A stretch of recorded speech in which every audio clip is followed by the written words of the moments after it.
Okay, we'll see. I got the thing up on my laptop too to see if the broadcast comes live. Yep. Okay, it says it's starting. See, I do mine all in the same machine. And we do, and I've tried that, and I'm like tripping all over myself. It's horrible. Yeah, It's a horrible situation. it is, especially if you only got one monitor. So let's see. It says we're offline. We're online. Oh, there we are. We are online now. So we'll see how people start popping in here in a second. We are live. You know what I'm going to do? I'm going to open up the same thing so that I can kind of watch the chat. Yeah. That's yeah. Let me move this over a little bit if I can. Let's see. Now, this is your on your Home Recording Made Easy, right? Home Recording Made Easy YouTube channel. Yes, sir. That's where we're at. Okay, we got a couple people. Malcolm's here. Hey, Malcolm. How are you? Kingston is here. Drummer Boy is here. Excellent. How are you? Welcome. We're a couple of minutes late, but hey, being on time is not always one of my one of my strong suits. Oh yes, I am. How's everybody doing? And as you can see on the screen, this month we have another one of my good buddies, someone you may or may not know. If you've watched me for any length of time, you know who this is, Johnny Guy from the Home Studio Trainer. If you're someone who is new to me or someone who's following me maybe from the Learning to Mix site and you don't know Home Recording Made Easy all that well yet, well, Johnny Guy is from the Home Studio Trainer. Make sure you go to homestudiotrainer.com and check out what he's got going on over there. Johnny and I have been friends for a long time. Johnny is the what I call in the best way possible, the grandfather of Studio One, and I don't mean that you're old.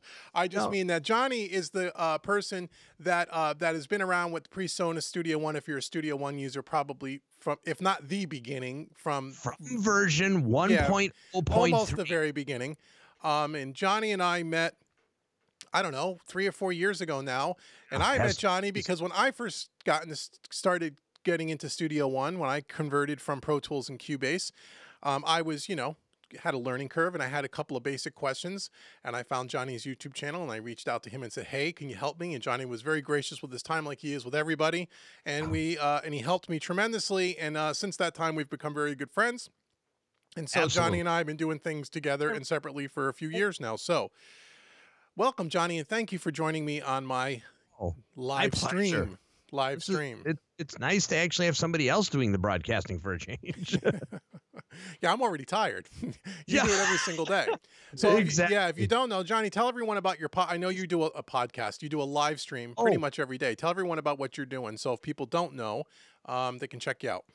All right. Well, thank you. I do a Home Studio Trainer live stream every night, 5 nights a week. Monday through Friday at 6 p.m. Central Time. And the format that we do is I have a subject with every show that I do. I take the first 10 minutes and I introduce say hi to everybody, I should say. I usually got what I call the victim list.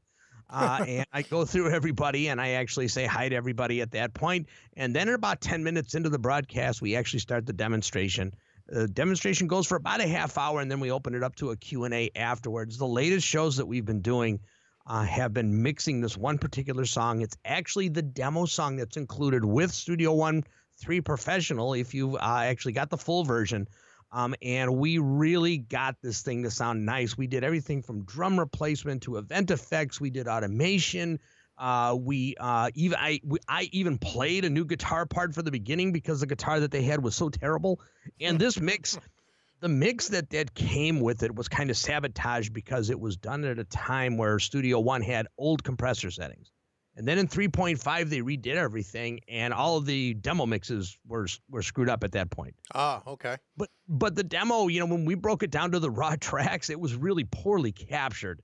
So we really had garbage to start with, and we ended up with a really good mix. And I got to say, people actually took the stems. I actually zeroed everything out. I uploaded the stems and a Studio One mix. Mm-hmm.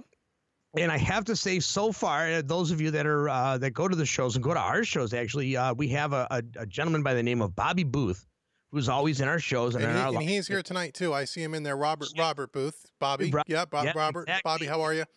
And so far, out of all the mixes that I got, his has been the best. And he just recently, when he saw the show, he actually did some fixes and he sent me the new mix, and it sounds fantastic. Awesome. So it is good practice. This particular song is good practice for people who are saying, how how to take it. It wasn't really garbage tracks, but they were bad, Mhm. poorly captured, lots of bleed in the different tracks.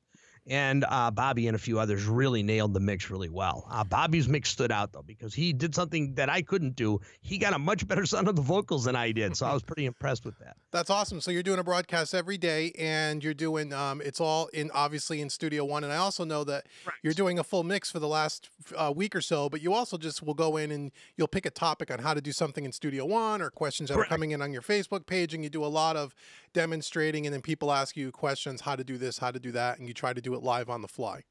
Correct. That is exactly right. Sometimes I just open it up to a Q&A and take the first subject that comes up, and we do it that way. So. Excellent. Yeah, that's really cool. So for people who if don't know, go check out Johnny on his YouTube channel, and you'll see this Studio One broadcast that happens every day, which is really cool. And when people ask me Studio One questions that are beyond the basic stuff, which is really all I know, Studio One, I always send them to Johnny because Johnny knows Studio One inside and out. People think that I'm like a Studio One technician, but I'm really not. I'm more of a mixing engineer who happens to use Studio One. But if you really want to know how to use Studio One and all the nooks and crannies of Studio One, I'm not the guy to ask. I always turn them over to Johnny Guy or Johnny Lipsham as well, and they usually will take care of all that stuff. So definitely go check out Johnny. So again, Robert's here, Bobby Booth is here. Bobby, how are you? Wood Beast is here. Kingston is here. They're really cool. We got 21 people here already, at least on my screen, which is really cool. So you guys showed up within the first 6 minutes, which is awesome. Right. And I didn't even tell anybody we were doing this today.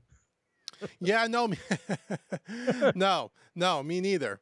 Woodbeast says, Dave, your video on removing helped me big time. Removing what, Woodbeast? But thanks. If it helped you big time, forget what it was, as long as I was able to help you. If you're talking about my last video with the Master Bus EQ thing, we're going to demonstrate that in a little bit as well. And Keith says, couldn't do it without Johnny God, Keith Baker. Oh, Keith, yeah, he's another guy in the community here, and Johnny Lipsham. Absolutely, absolutely. Yeah, you got to go visit, if you guys are on Facebook, go visit the main Presonus Studio One page on Facebook, and check out Keith's Studio One Sessions group. That's where you can actually post your mix, and people will let you know if it's good or not. Yeah, well, that's always good. Yeah, if you're not a part of the PreSonus, if you go on Facebook, there's a lot of different PreSonus Studio One boards and stuff, and they're all around a handful of people that are all kind of working together, and it's a really good community. And there's some overlap there, but there's songwriting pages, and there's mixing and mastering groups, and there's just general like with Johnny doing home studio trainer and Studio One support pages. And so it is a great community of people. So if you're looking for help with Studio One, if you go to Facebook, hell, you're going to find someone on one of these groups that will jump in and help. And that's what's really, really cool. And I think you'll agree, Dave, there is no other DAW that has the support group like we have. Oh, no, not even close. Yeah, it is just amazing. Not even close. Between what I do with the Direct One-on-One support, to your videos, and I know that you actually do some training and stuff, offline too, direct one-on-one training. Johnny Lipsham does it. And it's amazing. It is such a great community. If you go to any one of our groups, you will literally get an answer within an hour, usually within a couple of minutes. Yeah, but I would say usually. Yeah. Yeah, EVH Gear TV. Hey guys, Eric over at EVH Gear TV, a new buddy of mine. He also, if you're into guitar playing and especially Van Halen and specifically Eddie Van Halen, which if you're a guitar player, you're not into Eddie Van Halen. I don't know. Right. What's wrong with you, right? Yeah, I think. But go over to EVH Gear TV. He's got an awesome channel, and he's starting to land now, and I'm really proud of him. Lots of real, A-list interviews, guys in the business, guys from famous bands, and he does a lot, does a lot of great stuff, and he also does tons of gear demos, all guitar related, and yes, it's all Eddie Van Halen themed, but he also does stuff that's not. It's not just an Eddie. It goes beyond that. It's really about guitar, but it's kind of themed around EVH, which is really cool. So right, if you're gonna theme it after anybody, Eddie Van Halen's. Yeah, there's like 4 guys in the world you would theme it after, and he's certainly one of them, right? You got to dig Eddie Van Halen. So that's really cool. So we got 25 people in here. That's really, really cool. So tonight I thought what we would do is kind of in this this kind of worked out really well. There's a couple of things we were going to do. One is Johnny's going to do kind of a plug-in demo for us. And then after that, we want to talk a little bit about something that came up on one of the Studio One PreSonus groups, one of Johnny's groups, about again, the ongoing discussion, I would even say debate around can you achieve a professional sounding mix using just stock plugins, or do you really need third-party plugins? And you could probably tell us a little bit of that story, Johnny. And it just happens to be that when I saw the post on Facebook, it just happens to be that our new content for learningtomix.com, which anyone that follows me knows all about learningtomix.com, coming up in November, is the mix that we're doing is all PreSonus stock plugins. So you're going to see my mix with stock plugins. You're going to see Pete Wojcik's mix with stock plugins. And if you're not a member of learningtomix.com, well, you're in for a treat, because I'm going to pull up the session and kind of show you, because of this whole thing that Johnny, was discussing with someone on the Facebook group, and going to show you and let you guys listen to a piece of this mix that was done completely with stock plugins. And we're going to reference that mix against the fully released on iTunes professional sounding mix, so we can compare which you didn't listen to before you did your mix, correct? I did not, and I did not listen to the mix purposely, and I did not reference it throughout the entire session. I did it at the very, very end. And anyone that's a member of learningtomix.com, when you download November's content in about another week and you watch my videos, you're going to see how I did that in real time. I did not listen to it, and we did it together live. And I got to tell you, I was a little nervous at first. I said, "Uh-oh." And you guys can hear the difference. I was very pleased that the mix, I felt, stood up very, very well to a commercial release. And some, again, mixes are subjective, right? If you have a good mix, it's a little subjective. Some people may even like what I did a little bit better, or vice versa, but they're very, very close. And I can assure you that the mix that we're comparing it to was not done with stock plugins. Right, exactly. And what a lot of people, I don't think, realize is how off the cuff you and I work. Yes, very much so. Exactly. It's like without a net, and sometimes it works and sometimes it doesn't.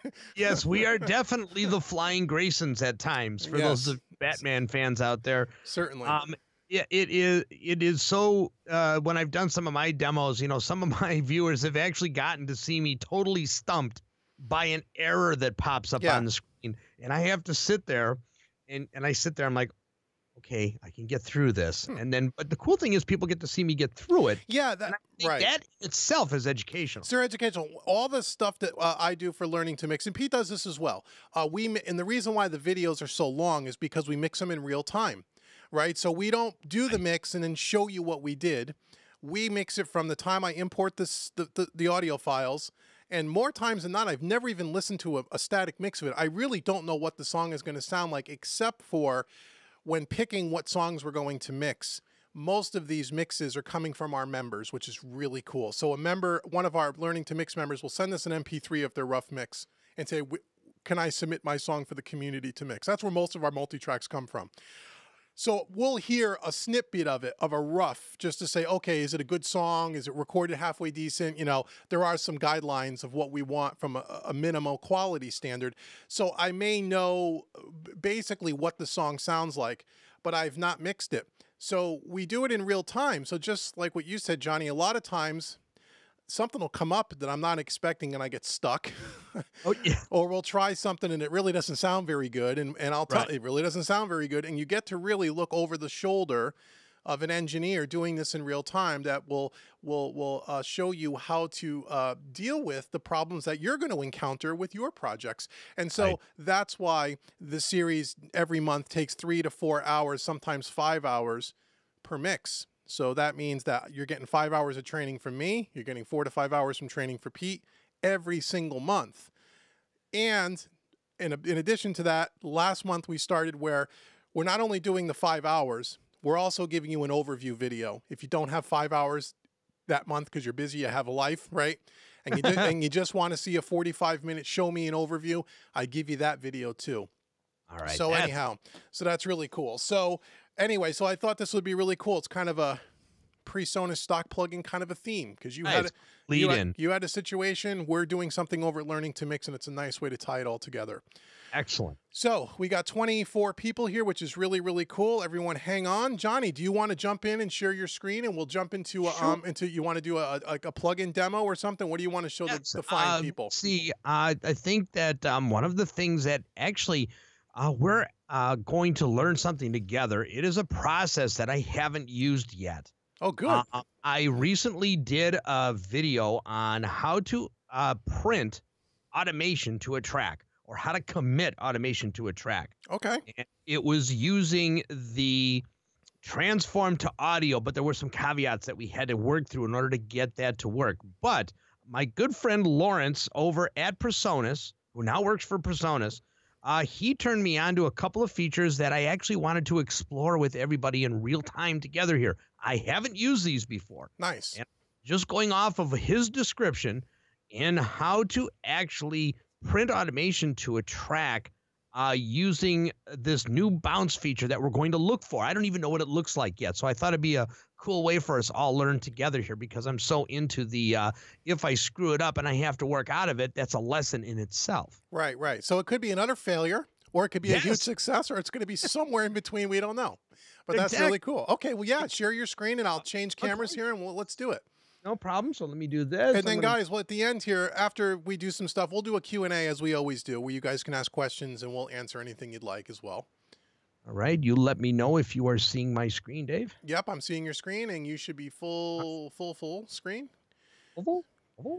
You're so yeah. We'll check the broadcast here, but I could see it fine, and maybe a slight delay. Okay. All right. Beautiful. That sounds good. Okay. So what we are doing here, I have this little ditty that I used for an intro on a couple of my videos, and this is all made with loops from Studio One.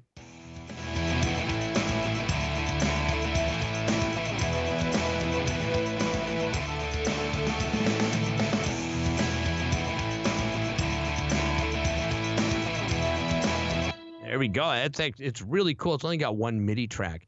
But one of the things here that the option that I have been told about that we're all going to figure out together is something new in the bounce features. And it's not just the bounce selection, which is clicking on an event and right-clicking and saying bounce selection. You see this option here. I am told that there is another one that will allow you to actually render automation with the track and create a bounced track with the automation. Because currently, if you bounce selection, you got automation on it. It does not write the automation to the track. It just actually bounces the event in place. Like if you made a bunch of cuts and it bounces it in place. Or if you put event effects on there, it'll print the event effects. But other than that, that's the only thing that it'll render. So let's do this here. I'm going to, let's see, I'm going to do a panning trick here. I'm going to take our, let's see, our guitar right here. I'm going to actually mute. I'm going to turn down this guitar. And I'm going to bring this guitar into the center.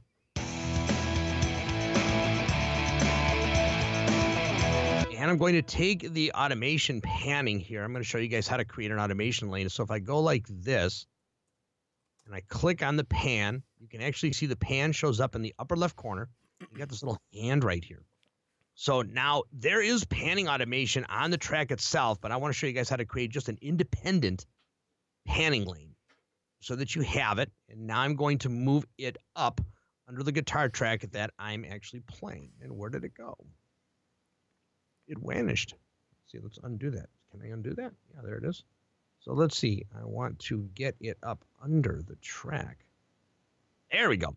All right, so the benefit of this is that you can actually see the track in its actual color and the automation lane. Otherwise, you would have to turn on the automation to actually see it under the track, but I don't want to do that. I want to be able to see both. So the first thing that I'm going to do here, yeah, let me go on undo. Do this one more time. I'm actually going to delete this. There we go. We're going to try it one more time because it actually did something weird for me there. So, okay, there it is. Pan. In the hand. Bring it in there. There it is. And now I want to go underneath the track that I have soloed. And there it is right there. Okay, cool. So now what this is going to do for me, I can actually play with the panning of this track. And I'm going to go up. I'm going to put another dot. And I'm going to go all the way down, go all the way left, and then I'm going to go all the way right, and so on and so forth. Just like this. Because I know, David, you and I talked about actually doing a plugin, but I thought at the last minute. No, this is good. This is good. There we go. Now it's left, right? Okay, you can actually hear and see that automation. So let's bring it back up to the center at some point. There it is. So now if we go ahead and solo it, let's see what it's going to sound like.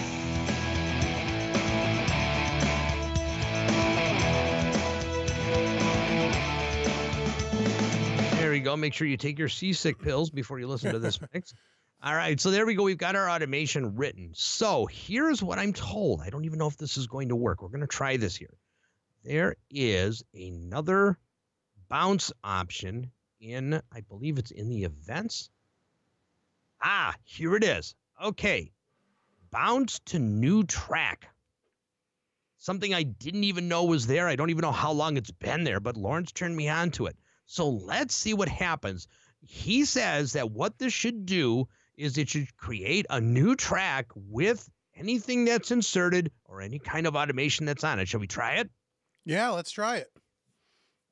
Boom. Okay, so there we go. There is the new track. Doesn't look like it panned at all, but let's see here. But it is mono. Ooh, boy, I wonder if I had to have a stereo track. Well, even if but you should see the slider still move, right? Even if it, no, no, it should actually print to the track. Oh, I hear. Well, then you'll hear the audio go in and out, in and out. Yeah, because it's mono, but that's okay. At least we'll see if it works. Okay, I'm actually gonna do this. I'm gonna convert the track to stereo. All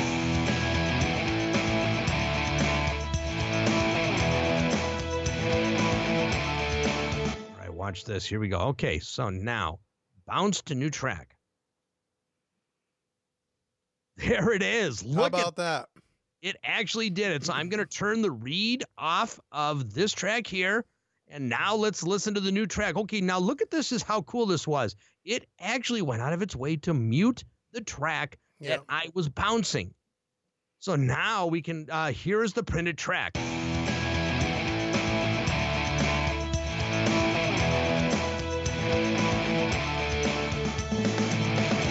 Oh, it worked, Dave. Well, there you go. How about that?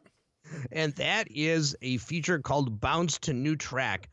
Probably an even easier way than any of the ways that I showed in the video that I did. I'm now going to have to do a follow-up video. So it worked. Look at that. Yeah, and Johnny Lipsham saying that is new to version 3.5. So he must. That's why you didn't know how long it was there, because it probably wasn't there until recently. Okay, it was one that I missed when I was playing around with the new release. So it is very cool. So there you go, folks. Bounce to new track. You saw what it did, and people are going to say, well, what are you going to do with that stuff? You can literally right-click and hide on this track, and we can hide that one there. And if you need to get those tracks back, a lot of people hide their tracks and they panic because they want to make a change, and they're like, oh, my God, where do I go to get my tracks back? Right. It's actually really simple. If you go to a little hamburger up here, I call it a hamburger. I don't know what it's really called, but I call it a hamburger. One guy called it lasagna, so that works too. We're going to click on the little hamburger here, and it actually opens up the track list. So look at this here. You can see the darkened tracks that are here. I can actually bring these back at any time. So here is the automation track. Here's the guitar track, and boom, there you go. You can see them in the window there. Yep. We're going to keep them hidden. Just another piece of super flexibility with Studio One. I thought I am relieved that it actually worked for us. Yeah, that was great. So the only caveat that we had to do here is that if we were going to do panning effects, we had to make the track stereo so that it would actually print the panning. That's it. That's awesome. That's a cool trick. We all learned something new. Yes. And very nice. And I will do a more in-depth video for Home Studio Trainer on this, and I will do a couple of different examples so that we can really get this down. Very cool. Very cool. That was awesome. Yeah, so let's see. Anyone in the chat here? So we got Paul Lucas. Hey, Paul, how are you? So that's pretty cool. Johnny Lipsham saying, yeah, unfortunately, thinks the broadcast is in mono, so the guitar is panning, but you can only hear it on one side, which, yeah, but that's fine, but you see the effect and how it works. Right, at So least we yeah. got the visual. I didn't know you were broadcasting in mono. Well, it's set up for stereo, but I don't know. Again, I don't know if this is a YouTube thing or I'm not really sure. But Gotcha. hey, gotcha. we're going now, so we're not stopping. Right, exactly. But yeah, that was a really cool trick. That was a really cool trick. Cool. That So was I really think- cool. Any questions? Anyone out there in the chat? We got 24, 25 people hanging out with us. I thought that Glad was a pretty we cool thing. Glad everybody could make it. And Woodby says, nice, JG. Bobby Booth says, I agree with you, Johnny. Very, very cool. Johnny Lipsham, okay, that's where he said, unfortunately, I think it's a broadcast. Yeah. Mono. I know that I'm able to get my broadcast in stereo, but it's pretty tricky with OBS. If you're using OBS, you got to go through a couple of hoops in order to get it. I can. Maybe I didn't go through all the hoops. Or maybe, or who knows? I don't know if it's a Mac thing. I have no idea, but Yes, it could be a Mac could thing. be a yes. Mac thing. I had trouble with that on my Mac when I was using Mac for a little while. So yeah, definitely. Or Johnny's saying it could have been a Skype issue. That's true too, because Johnny's being Skyped in, and then we're broadcasting that, and I'm using your screen. That could be true. Yep. That could be it. That right could there. be true. But again, like we talked earlier, we're using free OBS software, free Skype software, free YouTube live stream. So, Right. what can you do? But at least we got the visual, though. The visual really helps to actually, you can see where, if I unhide that guitar track like this, you can actually see what it used to look like. And then what it looked. So it does go stereo, right? Yeah, so it's definitely cool. All right, cool. That's all I got, Dave. Cool. Yeah, that's awesome. Woodby says, Dave, will that work with your muddiness removal trick? Will what work? Well, we'll look at that, Woodbees, because when I bring up my session here in a second, I'll show you that as well as the stock plugin thingy doodah. We'll do that. We'll take a look at that for sure. You know what we should also test too to see if you do that, if it actually prints any effects that you have on the channel insert. You know what? I wasn't sure if it actually printed. Let me. Do you mind if I try one more? Keep going. Keep going. All right, let's actually do the snare. We're going to solo the snare. And I think on the snare, I have a mixed verb. I do. So let's do this. I'm going to, okay, that's already stereo tracked because I'm treating it with a stereo reverb. So I'm actually going to open up the reverb and I'm going to exaggerate it so that we can really hear it. All right, so if I actually right click and I choose bounce to new track, an error occurred. Oh, clipping. Okay, that's fine. Hey, who cares about that? There you go. So now it muted the original track and it has soloed the new track. Let's see if reverb is printed. Sure is, yeah. You know what? That is fantastic because you can really, this is a great trick to be able to send stems to a third-party guy. Let's say you're actually putting a distortion plugin and you don't want the guy to change the distortion. Right. You can so simply just go ahead and write the effects or any automation to your guitar part right to the track and send them the stem. Very cool. That is, yeah. I think I knew about that. I didn't know about the first one, but I did know about that. Okay. Let's see. EVH Gear, Eric saying it's not. Oh yeah, he's saying Skype is the reason why we're in mono. He does a lot of live stream too, and I think he uses. I think Eric, you also use OBS, don't you? I believe you do, and I believe you use it on a Mac. Right. I've been watching your channel. I know. So yeah, it's Skype. I think you're actually broadcasting in stereo. I am, but because you're Skyped in and we're using your screen, right? That's what it is. Correct. So that's really cool. And Paul Lucas is saying, you guys are making me want to change to Studio One. Well, there you go, Paul. That's our devious plan, by the way. And no, PreSonus doesn't pay me to tell you that. I've used every DAW, and Studio One is the most intuitive, I think, especially if you're new and you're just starting out. I agree. By far. I totally. So yeah, that's really cool. Awesome. Any other questions for Johnny? I'll bring Johnny back on the screen once you stop sharing your screen there. Oh, I can do that. We'll see you. We'll see you again. Where am I? Let's see. Call. Stop sharing. Well, there you are. Sharing. And we're back. Yes. So Johnny Lipsham's telling Paul, just do it. just go to Studio One. Go demo it, and if you don't like it, you can always switch back, right? Hey, Paul, let me make you an offer. Okay? I will give you a free hour of training on Studio One, answering any questions that you might have. Let's say whatever DAW you're using, make me a list of questions and that you would like me to show you how they would work in Studio One. And then you can shoot me an email. I'm not quite sure how to put that up there. Here, let me put up my email. And Paul, this is for you. If I can convince you to at least give it a shot, there is a 30-day demo, by the way, just so you guys know. Right, you can demo the professional version. You can demo the full version. So yeah, Johnny, put your email up there, and Paul, check him out, and he'll help you. Also, on my YouTube channel, there is a 13 video playlist called The Beginner's Guide to Studio One. That'll get you started too, so you can go there. That's all free. And I think Johnny Lipsham also has a bunch of Studio One stuff on his YouTube channel. So between those 3 resources, Paul, we'll get you up and running. And after you use it for 30 days, if you still don't like it, you can always go back to whatever you're currently using. Yeah, exactly. And so let's redo that there. Let's say watch the videos first. And if there's anything in there that the videos didn't address, then contact me. Oh, yeah. Okay, cool. Yeah. That's cool. Excellent. We still got 25 people. Excellent. Cool. All right. So now what we'll do, let me bring up, let's bring up Studio One and picture, and let me bring up Studio One here for a second. Hold on. Johnny's on the full screen here. Let me just get my mouse over here. You got to see, Dave, I love the template that you had set up for us there. Oh, thanks. With our names and stuff. Yeah, underneath. yeah. Oh, fancy, right? Fancy. Real fancy. So I'll bring Johnny, and I'll put him over here with me. Okay, so now you'll see my session on the screen here. And so again, this kind of goes where they were talking about someone had asked or discussed or debated, or however you want to call it, Johnny, that you can't get, I'm paraphrasing what that person said to you, right? Sure. You just can't get a professional sounding mix using only stock plugins. You have to use third-party plugins. That was his comment, right?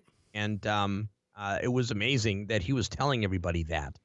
And I tried to explain to him that no, you can actually do it and everything. And he got a little bit upset, and we had to deal with that problem. We had an incident. Yes, we had an incident, and he didn't like my answer. I even offered to do not a competitive mix, but to say, hey, you mix let's pick the same song and let's mix it together. Not really together, but let's mix the same song. You use your third-party plugins, and I even gave him the upper hand, and I says, let me see if I can keep up with your mix with my lowly stock plugins. And he wouldn't take me up on it. He got even more mad that I would even threaten him. How dare you? Yeah, and because if I was wrong, I was ready to eat crow. If I feel confident enough in my mixing skills that I might not be able to beat anybody in a mix, but man, I think I could really keep up with them. I feel that confident that I could, but sure, he wouldn't. On it. Yeah. Well, you just said something that's very key. Well, then we'll take a listen to the song. Is that your mixing skills? Because it's not the plugin; it's the skill of the engineer. And once we get through this demonstration, we could talk a little about, okay, well, for people in the chat that may even have the same opinion or has heard the same information online that person that you discussed with thought the same thing. And then we're saying, well, that's not really true. And they say, well, then what's the difference? And there may be some confusion, and we could talk through that a little bit, and we can share our opinions on what are the differences and when and why would you want to use third-party plugins if you chose to do that. But before we do that, let's just kind of dispel the myth that you can't get a good mix with stock plugins. Okay. So it just happens to be, as I read this yesterday on your Facebook page, and then it said, hey, this is a perfect topic for the show. As I said at the top of the show, learningtomix.com in November. It happens to be a mix that we are doing with only stock plugins. And the reason why we were doing that was because we were running a nice offer with PreSonus, was kind enough to give all the Studio One users a free 30-day trial at learningtomix.com. And you still have 3 more days to sign up for that 30-day trial. If you have not done so, go sign up. We'll put the link in the description underneath, but you can also go out to the PreSonus blog, and there's a huge description on what Learning to Mix is. And you can click on the link, and it'll bring you to a page that you can sign up for free for 30 days. And I urge you to check that out, because you'll be able to get this song that we're about to listen to now, and you'll be able to mix it for yourself. And so because it was a PreSonus thing, we said, let's do stock plugins this time, because for the first 4 months that Learning to Mix has been around, we've done all different types of plugins: Wave, Slate Digital, Universal Audio, some stock plugins, a combination of both. But this song, this month, total stock plugins. So before we take a look at any of the plugins, let me just give you, this is my final mix, you know, in quotes, final mix. And I want you to just kind of hear, I'll give you the first verse and the chorus or whatever. You can listen to what the mix is, and then we'll walk through a couple of the plugins.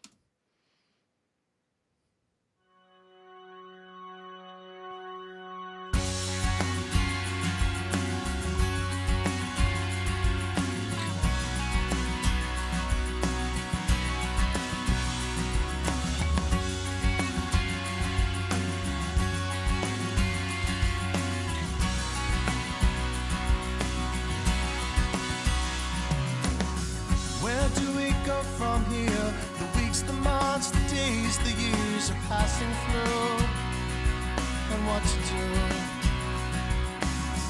We get out of it all right now. Chances taken, I know how we're breaking through.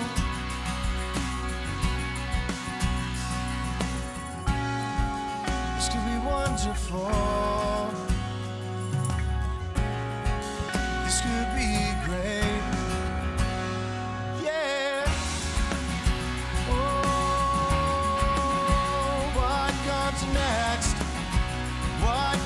Next.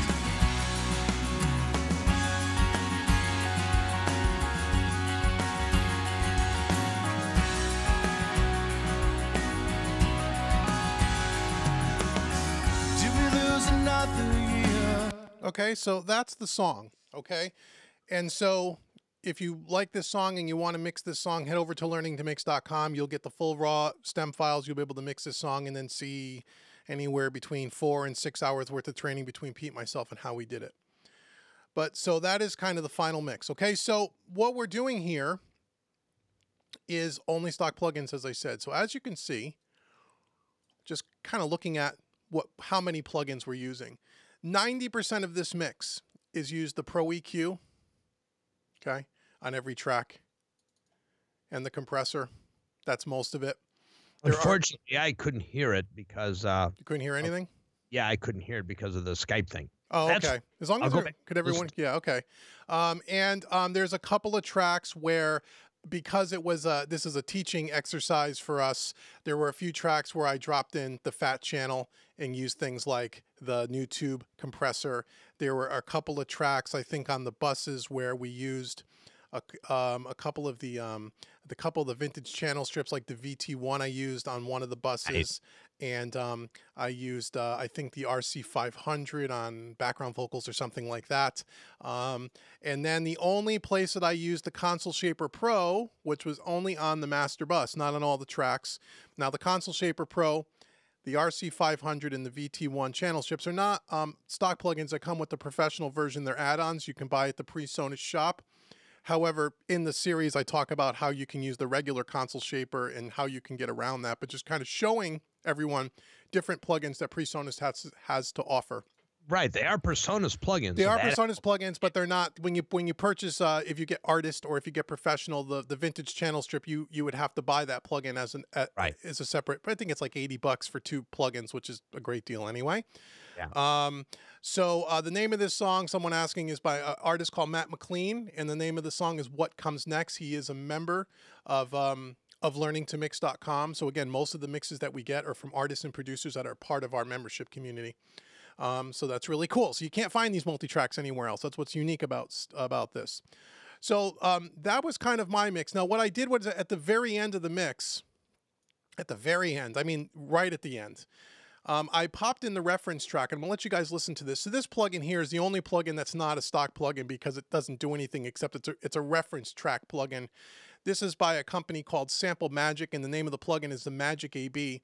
And basically what it easily allows you to do is drop in a bunch of reference tracks, and then you can switch, you can A/B between your mix and the reference track. So our mix is the A mix, and then up here is the master of the reference track, and that would be the B mix. So if I switch over to the B,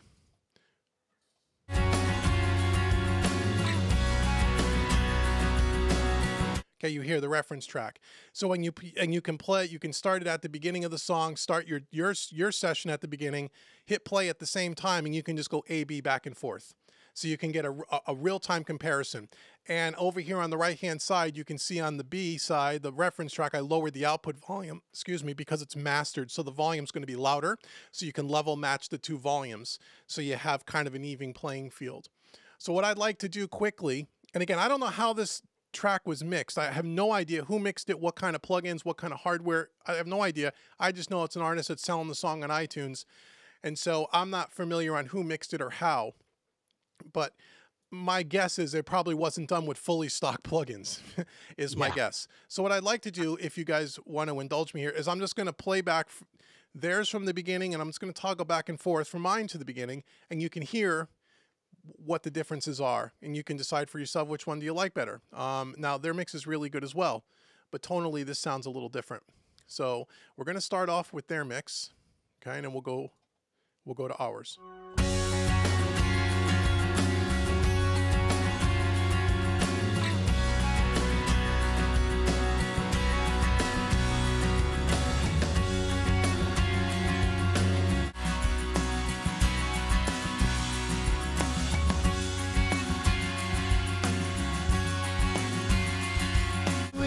From here, the weeks, the months, the days, the years are passing through, and what to do? We get years are passing through, and what to do? We get out of it all right now. Chances taken, I know how we're breaking through. This could be great.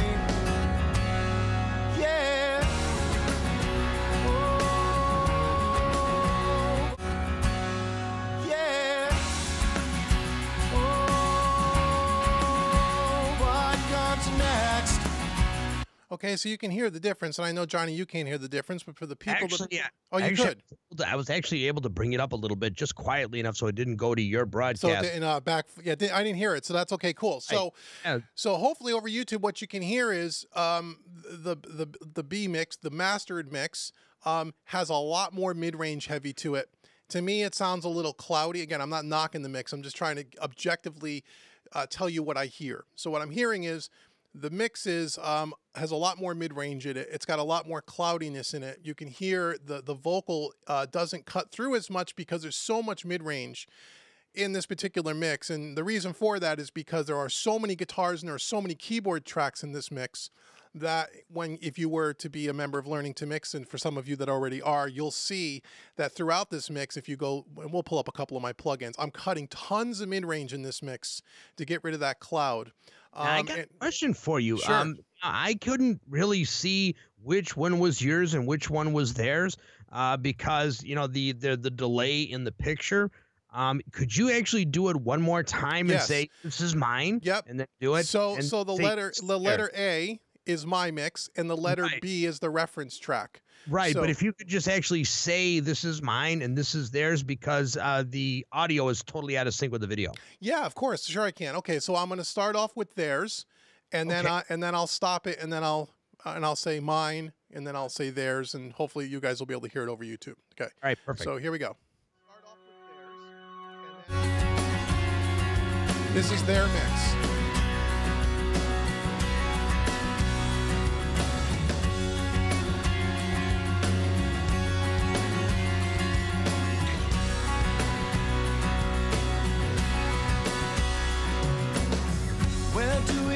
From here, the weeks, the months, the days, the years are passing through, and what to do?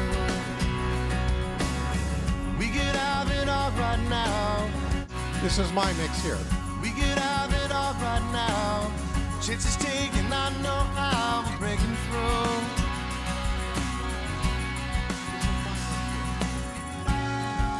This could be wonderful.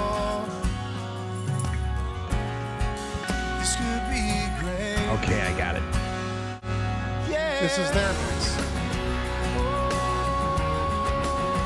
What comes next? What comes next?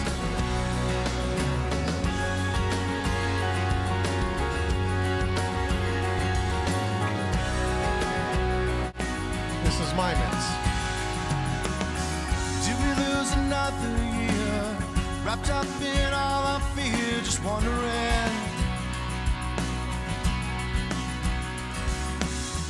We can live out all our dreams in movie screens and magazines. This is their mix. Take that chance. This could be wonderful. This could be great. Yeah. Oh. All right, that works. What comes next? My mix. What comes next? Okay, so there's hopefully, Johnny, you were able to hear that difference there. Actually, so the differences that I hear between their mix and your mix, theirs has a little bit more depth and width as to where yours is a little bit higher endy. The snare is more compressed, and it's a little more narrow. Now that I'm not saying that as a negative, but here's what I like about your mix over their mix. I like the fact that the vocal cuts through the mix better on your mix than their mix. Now, I don't know if you wanted to critique. I hope you don't mind. No, not at all. No, this is good. No, this is part of it. So again, this is not a dig against the mastered mix. I think their mix is good as well. They're both good mixes. The point is that I could guarantee you that mix was not done with all stock plugins, just because typically in a commercial release, that's not usually what happens. I could be wrong about that, but if I had to guess, and I'm going to try to find out, by the way. Okay. But what we tried to do is to do it with stock plugins. Can you get something that's competitive? And I would say it's very competitive. Do you actually, so based on what you just said there, do you think that you could get that kind of mix with the stock plugins? And this is where the debate is. Get a mix that sounds more like theirs? Right. Mix. Sure. You think you could have gotten it if you actually had used that as a reference to begin with? Yeah. Okay. Absolutely. Yeah. Because again, I didn't use this as a reference as I was going through the song. I put this on at the very end to see how close could we get without having to compare it.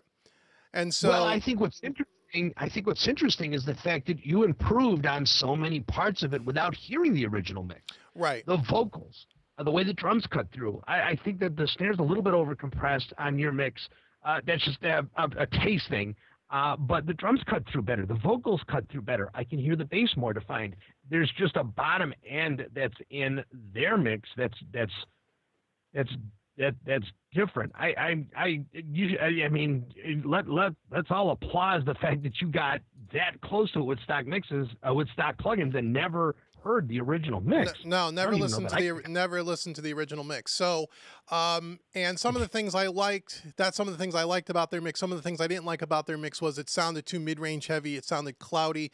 You're right. The vocals don't cut through enough, and this is indie. Well, this is like a pop rock song. Vocals have to be way up front. Sure. It almost sounded like, and someone commented on it in the chat. I forget who it was, so forgive me. Sounded almost like there was on their mix. It almost sounds like there's a blanket on the speakers, and when you pulled the blanket off, it opened up. So some of that has to do with because. And then we'll get to Woodbeast asked about the Master Bus EQ move that I did a YouTube video on the other day, and I'll show that Woodbeast in a second because that kind of ties into this. One of the reasons why you hear all that mid-range is because if you look at this particular mix, we have all the greens are all guitars. So there's 2, 4, 6, 8. There's 9 guitar tracks in this song. 9 guitar tracks that are all competing for that 4 to 550 frequency range. Okay, and then we have 2 keyboards. I have a keys and we have an organ, a Hammond organ, or something that sounds like an organ. Again, very, very mid-range heavy. So you get this real big buildup of mid-range. So throughout the mix, what people will have seen me do is if you look at all my Pro EQs, there's all kinds of cutting happening everywhere, mid-range cut. And there's a lot of boosting in the high end because when you look on the graphic display, it was almost like the high end wasn't even existent. So they had a lot of mid range and not a lot of highs. Almost someone like either they rolled it off or maybe it was an amp sim and it didn't have that high end information. So it became very mid range heavy. So even after all the mid range cuts that I did, one thing that I did on the Master Bus, and we can listen to the differences here. And I did a video just the other day on YouTube, and I called it adding instant clarity adding instant clarity to your mix with one simple EQ move. And that simple EQ move is taking out some of this mid-range. Forget this little low-end bump here. Is taking out this mid-range. So whenever you have lots of guitars and keyboards and you have a male vocalist, you're going to have a lot of buildup. So if you're getting through your mix and you're getting to the end, and you go, geez, it just doesn't sound, it sounds muffled, or it doesn't have enough high end. The tendency for most people to do is to take an EQ and to do this and start boosting up the high end, which is one way to do it. But the problems that you could run into there are a couple. One is that you're going to, if you boost up that high end between 6, 8, 10K, you're going to have a sibilance problem, probably. Right. S's and T's. You're going to have cymbals that are going to sound a little harsh unless they're really, really high-end cymbals. And then they tend to sound a little bit more warm. But if they're software instruments like Superior Drummer, Easy Drummer, those kinds of things, or not very high-end cymbals, and you start boosting way the hell up here, cymbals can get very harsh sounding, which means then you'll have to turn down your overheads, which means you're going to lose your snare and you're going to lose some of the definition from your toms. So instead of boosting the high end, think about cutting the mid-range. And that's what I did here. So what I'd like to do is I'll bypass this EQ. And this is kind of subtle, and I'll make it more drastic so you can hear it. But listen to the vocal, especially when the vocal kicks in. You're going to hear the real low part of his chest, and it kind of sits back in the mix. And when I bring this EQ move in, you're going to hear that vocal come right out in front. But it doesn't sound EQ'd. It sounds more natural. Okay, now this is on the master bus. Okay, so here's before. So let's just play a little bit of this.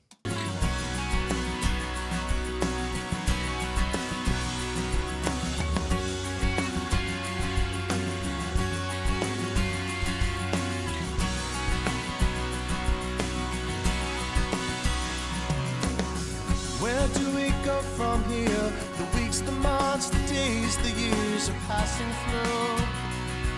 And what to do? We get out of it all right now. Chances taken, I know how we're breaking through. And what to do?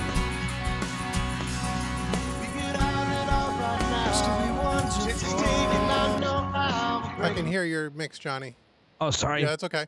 So hopefully you guys can hear that. And again, I'm only pulling out about 5 dB here. So let me increase that frequency so you can hear what we're listening for, and what we're trying to cut is this nasty thing right here.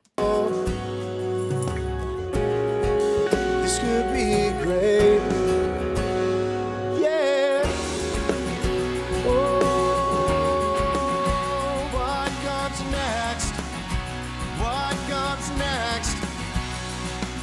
Ouch.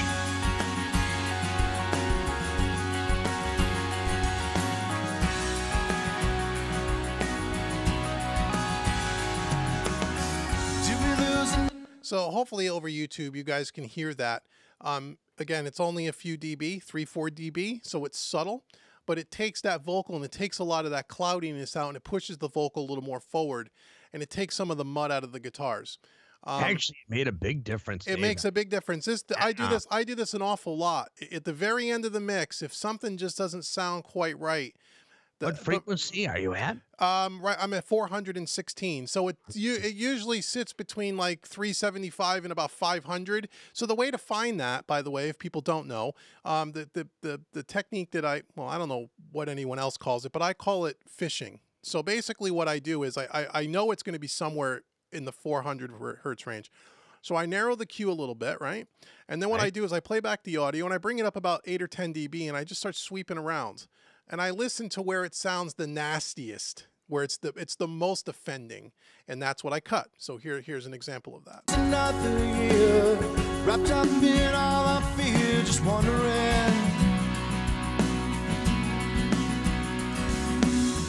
We could live out all our dreams in movie screens and magazines if we take that chance. This could be wonderful. This could be great. Okay, so I find the most offending thing that I find offending, and then I cut out a few dB, and then I just widen the Q a little bit. There's not an exact science, just so the curve's a little more gentle, which means it's going to catch frequencies on either side of that point, right? So it's going to capture all of that, and it just pulls out that mid-range just enough to where it sounds a little more high five, and it just kind of it makes the track sound brighter without taking an EQ and doing this, which is what most people tend to do, right? So think about cutting the mid-range before you boost the high end. And then if you still feel like it needs a little bit more crisp, you can always do this. Yeah. Oh, what comes next? What comes next? You could just go a couple of dB, 2 dB at 5.5K. You know, you could just find where just like I found where the frequencies were unpleasant and cut those, you can find the frequencies that are pleasant and you can boost those. But do things in very small measures. If you're doing anything more than 4 or 5 dB, you're probably doing too much. And be very careful with high ends because it's, I don't know what the hell they call it, but there's something where when the human ear tends to hear more high frequencies that are more pleasing, somehow in the brain that instant satisfaction goes, it sounds good, and you tend to overdo it. Right. So what I would recommend you do is, if you're going to do this kind of a thing, then go put the mix down for 2 or 3 hours and come back and listen to that. In 9 out of 10 times, you're going to find that's a little too much, and you're going to cut it in half. So what I do, just because I don't always have 1 or 2 hours to spare to do that, is if I'm boosting the high end 4 dB and it sounds good to me, I bring it to 2 dB because I know that it's too much.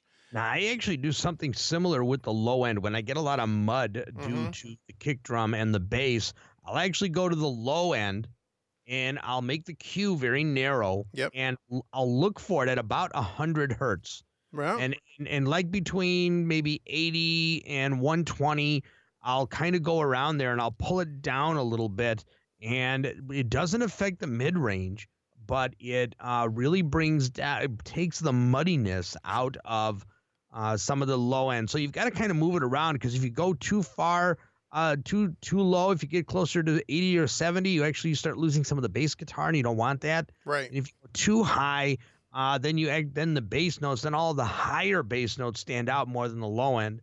But that's actually that's a great technique. I never thought to do that with the mid range. I'll have to do a video on both of those. Yeah, and then I also rolled off. You could see on the low end, I rolled off around 40 hertz. I just kind of did a gentle slope off just to get rid of any rumble that's down there. That's pretty standard for me as well.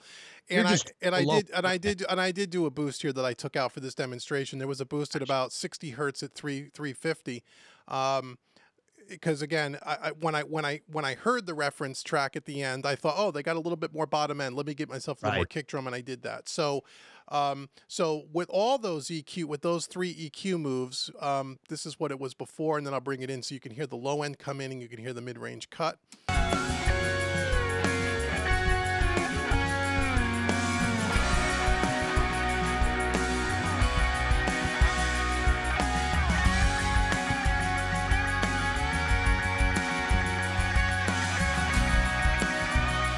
Okay, so it's subtle, and I don't know how it's going to come across on YouTube, but try this.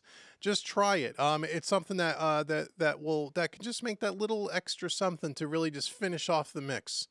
So that was for Wood Beast. I just did a whole video on this on my YouTube channel. You can check it out at Wood Beast. There it is. That's the kind of the instant clarity to your mix thingy there. Nick is asking, Studio One tips. Dave, do you mix into your plugins on your main bus? Yes, except for this EQ I'll drop on later. Because this was a stock plugin mix, the only other plugin I had was the Console Shaper Pro, which I mixed into. And I set this up at the beginning of the mix, and I showed, throughout the series when I set it up, why I set it up, how I set it up, blah, blah, blah, blah. If I was doing third-party plugins and I had a compressor and a console emulator and a tape machine and all that, I would put all those on at the beginning and mix through those. Absolutely. Same thing with drum buses. If I'm going to do things like a drum bus compressor, I'll mix into it as opposed to putting it on after. And I'll set it really subtly, mix into it, and then maybe adjust it, as I go on. But that's kind of how I do it. So That's an interesting question. Whitby says, could you actually make those adjustments in the mastering phase? Sure, you could. Oh yeah, of course you could.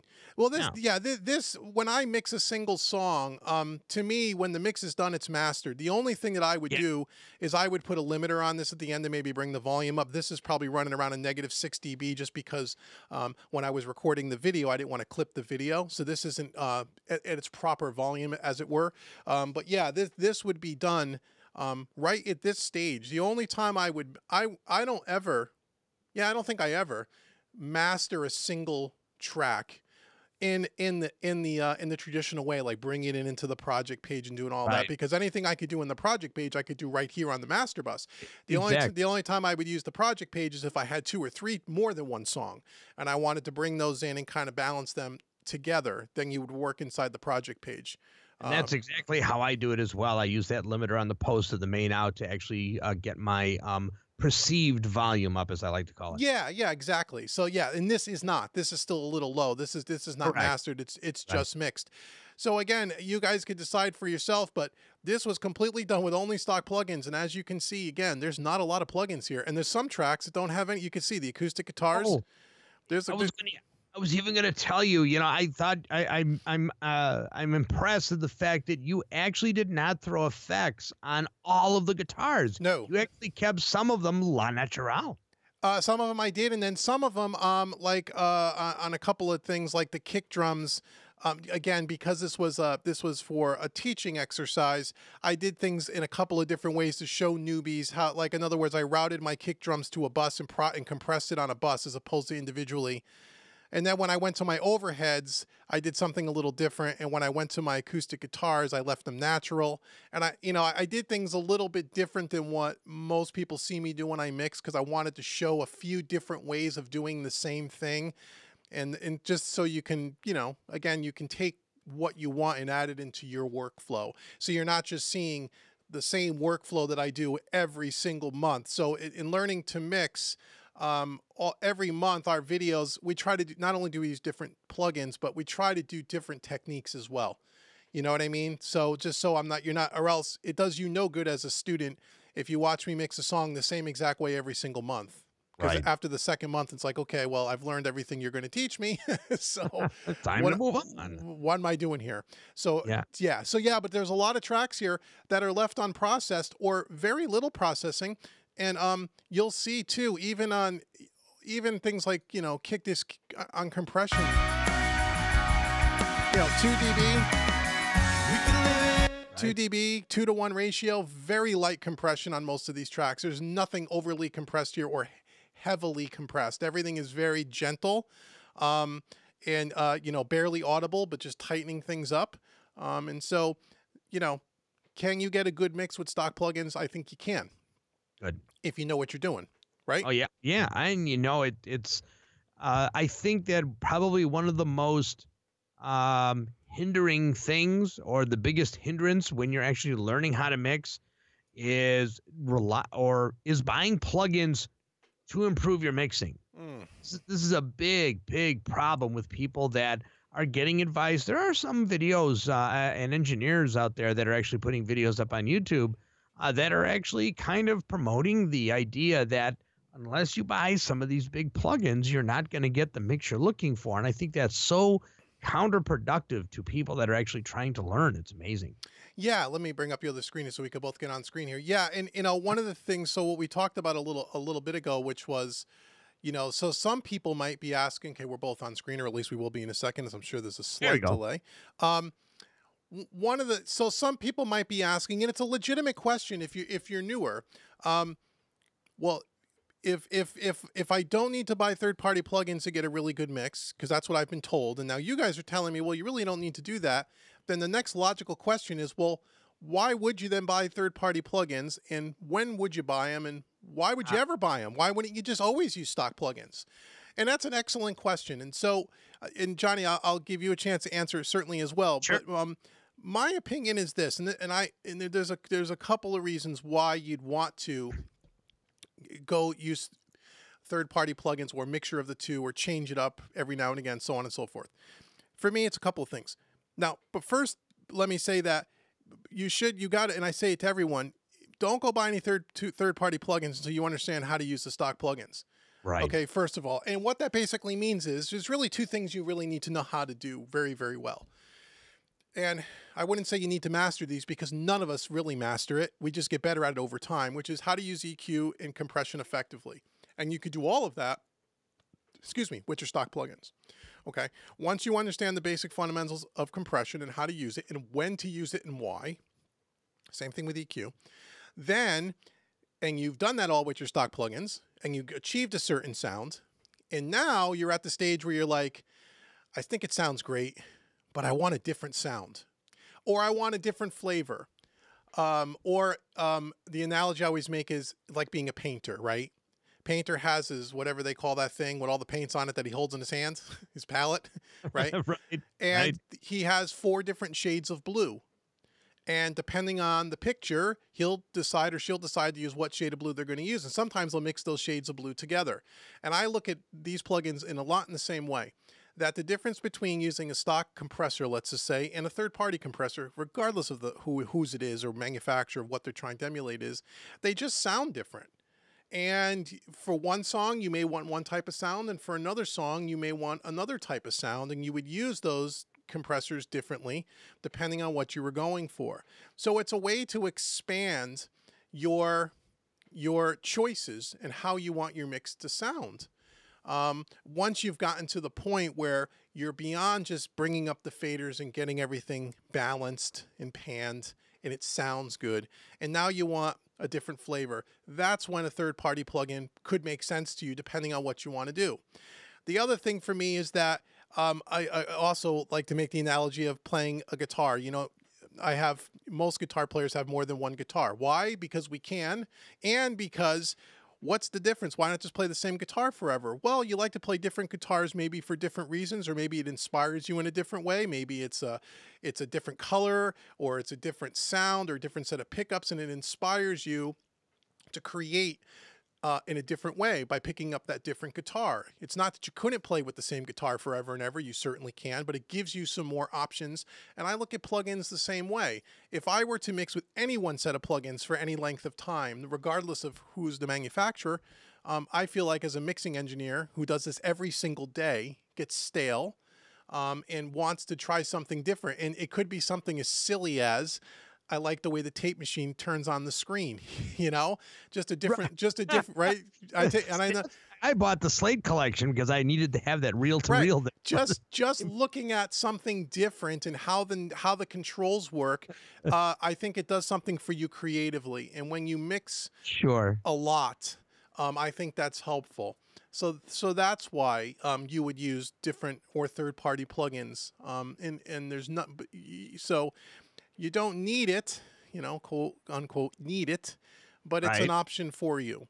And so I don't know. That's my opinion, Johnny. What is your take on that whole topic? I think for me overall, I have to be honest to a degree and say that, you know, learning new things for me is difficult. So part of my problem is that I'm lazy.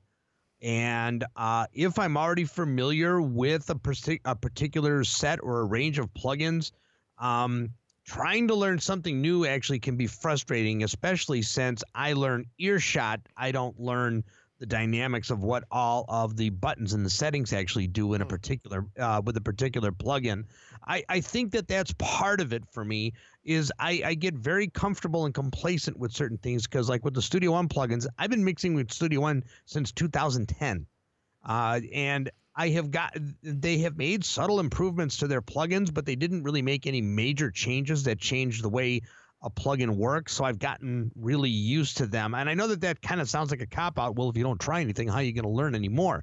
So what I've recently done to actually add to this whole point is I'm paying the $14 a month to Slate for all of their plugins, and I've really tried to make an effort to not use any native plugins and actually only use third-party plugins and bring them in.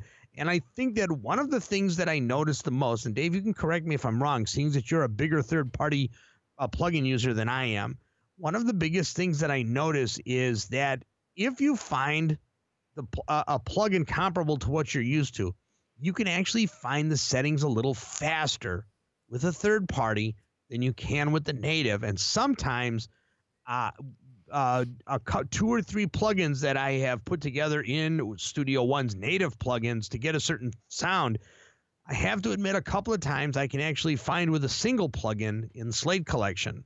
So, you know, I don't need to stack 2 or 3 EQs with a third-party plugin. That's one of the things that I've noticed. But But you see what in my ability to find those settings in the third-party plugin are because I know what I need to stack with the native plugin. Right, sure. That makes sense? Yeah, certainly. I don't think that I would have been able to find the settings in the third-party plugins as easily as I did if I hadn't have spent all that time with the native plugins. This goes back to what David said, which is probably the greatest point of all. If you're not familiar with the native plugins in the DAW that you're using, you have absolutely no reason to buy anything third-party until you understand what's happening with a more basic setup.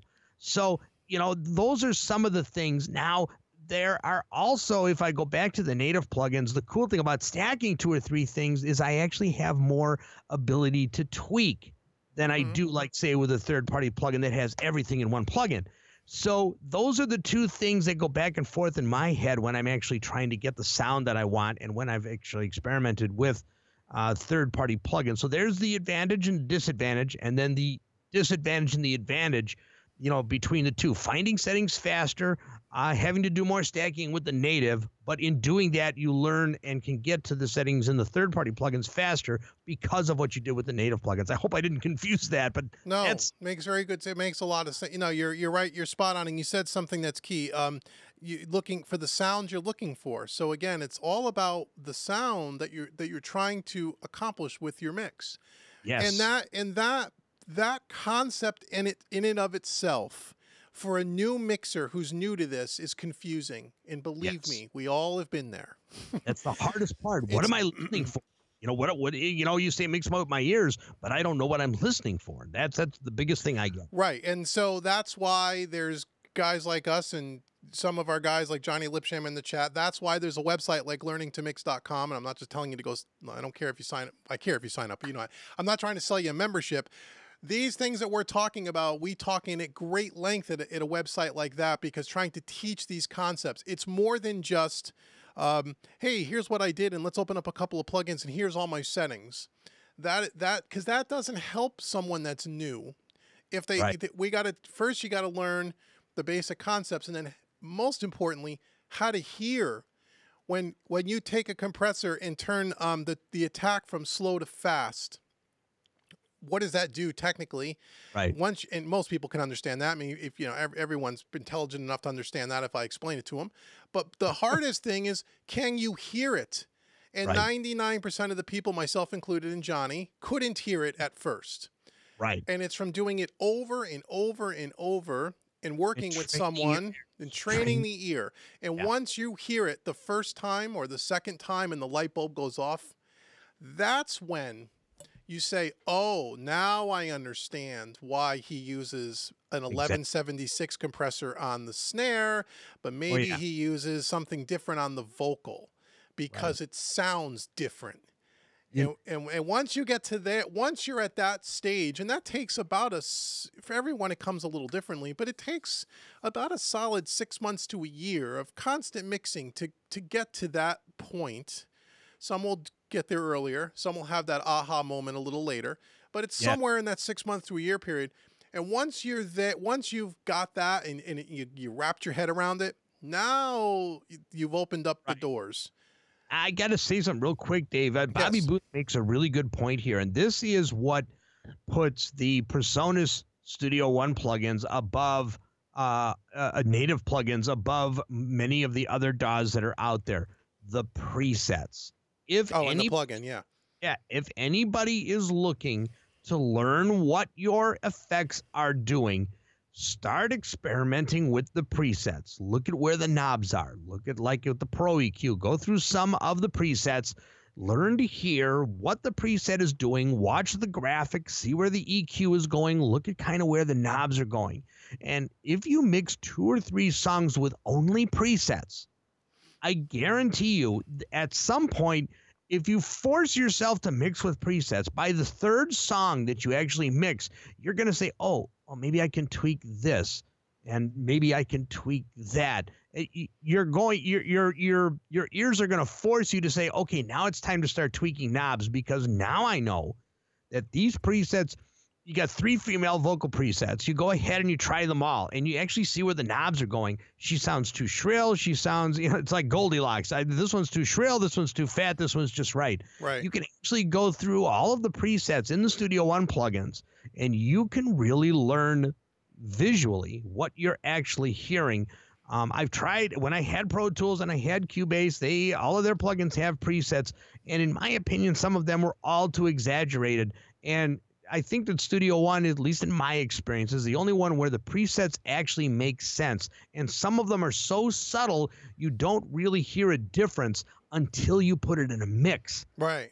And I just, that's probably one of the best ways to learn. But David, I got a challenge for you. I think you and I have to talk offline about this. Tell me what you think about this. I would love for you and I, maybe one of the songs from your group, because I really don't have a pool of songs to pull from. If you could find a good song for you and I to both mix dry, don't put any effects on it. We're talking no third party, no native. I would love to find a song that you and I could actually go try to mix dry, just with volume levels, and to see if we could do that. Would you be interested in doing something like that? Yeah, sure. Yeah, that'd be fun. To put you on the spot. I mean, it's not easy when you can't tweak a sound, but what it would do, it would actually put out there are 2 different techniques to get balances, which I think that if you're a beginner, it's important to be able to understand your balances before you start changing the sonic qualities of each of the track. Oh, yeah, certainly. Yeah, certainly. Yeah, there is a method to learning it. What should you be learning first, and methodically learn before you get up to that point. Yeah, certainly. Yeah, absolutely. Yeah, I would love to do something like that. I haven't done that in a long time. Yeah. And some of the other things to try, which we're going to do in different teaching thing is, we'll do a mix where you only use 1 compressor and 1 EQ. That's it. Perfect. Yep. I don't care which one it is. Just pick one. Use that. Do a mix where you don't use any compression, just use EQ. Because people ask me all the time, what's the most important? It's not an effect. Processing is EQ. It's not an effect. It's EQ. Mike Overactor calls it a cage match. Yeah. Yeah. EQ is the most important thing before compression. EQ is what gives clarity. EQ is what gives things separation. EQ is what we just demonstrated, how you can hear that there's too much mid-range buildup because you got too many electric guitars. Yep. That's not a compression thing. That's an EQ thing. So, just mix a song with only using an EQ. Don't use any compression. Can you get the clarity?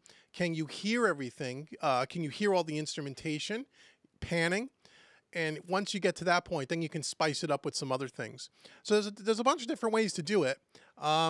It's just a matter of what work, and everyone learns it in a different way. So it's just a matter of trying different things, watching different instructors, different types of YouTube videos, and find who you click with from a learning point of view. And that's the person you should follow and check out. So whether it's Johnny or whether it's me or whether it's somebody else. So that's really cool. So any other questions that we have here? We're on about an hour and 20 minutes or so. And by the way, we've had 30 plus people in here. Yeah, it's really cool. Been a very good crowd. Really, really cool. So if anyone has any questions, now would be the time to ask. Yeah, definitely. I really do appreciate everyone sticking around and checking this out. And, Johnny, thanks for joining me tonight. It was fun. This has been a pleasure. I hope you didn't mind the critique there on the mix. No, not at all. No, not at all. Not at all. Woodby says, great show. Mike says, EQ determines how it sits in the mix. Compression determines how much rooms it takes up in the seat. Yeah, it's a very good analogy. That's actually a great analogy. Yeah, I like that. That's very, very true. 32 people. So that's really cool. So once again, make sure you check out Johnny at Home Studio Trainer. Search him out on Facebook. He's all over the place. Studio, and go to any of the PreSonus Studio One Facebook groups and join and get involved and be there. You'll see a lot of overlapping of people. Everyone kind of helps each other out. Also, go check out Johnny Lipsham. He's doing a lot of good things on YouTube, and he's doing some stuff. He's got a new series doing all the orchestra plugins and stuff, which is really cool. And then certainly make sure you go to Home Recording Made Easy. Make sure you go over to learningtomix.com, and we talk about this stuff ad nauseum there. I love it. So if you really want to learn this stuff, that's the place to go. And if we don't have any more questions, we're probably going to sign off. What do you think, John? Yeah, I got to get going. I got to work here in about 40 minutes. Very cool. I'm working tonight, unfortunately. No, that's too bad.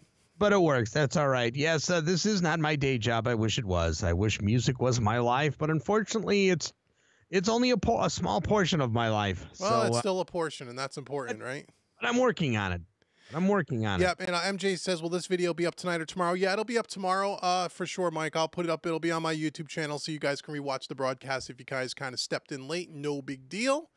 Cool. And if that's it, yeah, if that's it, guys, we'll talk to you soon. Johnny, thanks again for joining me.